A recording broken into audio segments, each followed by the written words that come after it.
NHL is back after the All-Star break, and all MSG Network teams are hitting the ice this week to finish out the regular season. And just looking at the next 4 games for these 3 teams, who do you think is going to have the toughest start post All-Star break? When I look at the next 4 games, I look at the Rangers' schedule. They have both the Flames and the Hurricanes. These are 2 teams. The Rangers are going to be in for dogfights with these 2 teams. Also, the Kraken are coming from out west. They're a very solid team. You have to make sure that you're on point when you're playing against the Kraken, but they can come out with the win. But overall, I think the Rangers have the toughest schedule. Yeah, I agree. And to speak on the Kraken, they're one of the best teams in the NHL against the spread. They've been getting undervalued, but they continue to show up night in and night out. I agree. Flames and Hurricane are very tough. Flames one of the best versus the power play, 3rd in save percentage, 5th in power play percentage.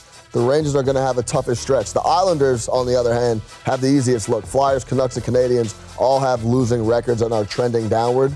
In this set of 3, the Rangers have the toughest upcoming few. Okay, you guys just saw the slate, the games right there. All 3 local teams are playing the Canucks, and then you guys just talked about the Kraken.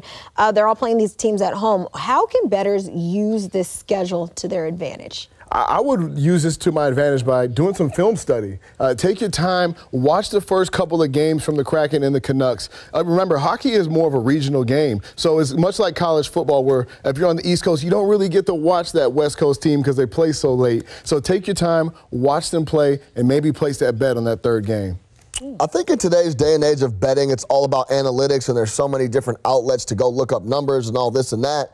The best and biggest tool to learn is your eyes and actually watching the games on a night-to-night basis. NHL, NBA, watch the actual matchups. This is a great opportunity to watch the same teams play the same competition and pick up on things that you like or don't like, and then maybe you can find an edge on a play you like. It's sometimes it's overcomplicating. We're looking up all these analytics and doing all this extra stuff.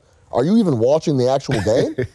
Go watch the game, and it's a luxury to be able to see them play against the same teams. There's a lot of stuff you can pick up from that. Yeah, 100%. All 3 of these teams are hovering over the 500 mark when it comes to covering the puck line. Which of these 3 teams do you guys think will cover more games in these next 4 matchups? I look at the Islanders, and not because I live on Long Island, but they do have the easier schedule. They're most likely to be favored in most of these matchups. So I think that the Islanders, if they can come to play, this is a great opportunity for them to close that gap in the Met. So I like the Islanders to be the best cover. I'm looking at the Rangers here. I know we just talked about how they have the toughest road in the next 4 games, but overall, 10-4 against the spread as an underdog.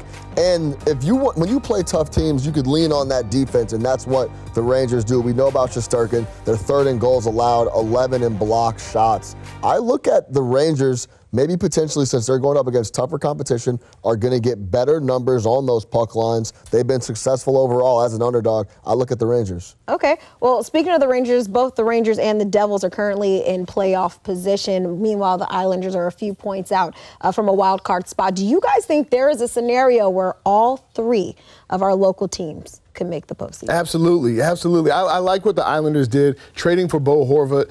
He has a career high in goals scored, and it's halfway through the season. He was a captain, leadership, offense. It was just what the doctor ordered for this Islanders team. They're going to continue to win and make the playoffs. You know, my Kodak Black, I hope so.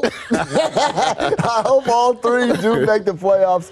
We saw early on in the year what the Devils can do. They look sensational for a major stretch. The Rangers got on track after they were in a dark place for a little bit, losing against some bad teams. The Blackhawks come to mind. Those 2, I think, will continue to get to that playoff and continue to get rolling. I like the Rangers to go over that 101-point mark. We talked about that in the last few weeks. And then what EC says about the Islanders, it's possible. I hope they do all make it. Is it likely that any of these teams could see one another in the playoffs? Oh, that'd be nice. I would love that.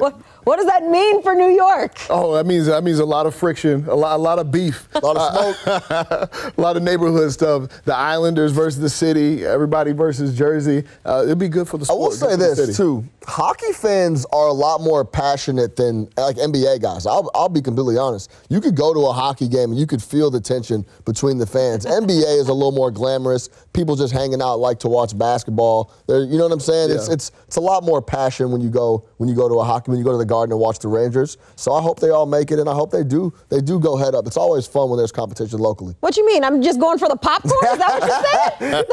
Hey, it's a little bit of this, a little bit of that for sure.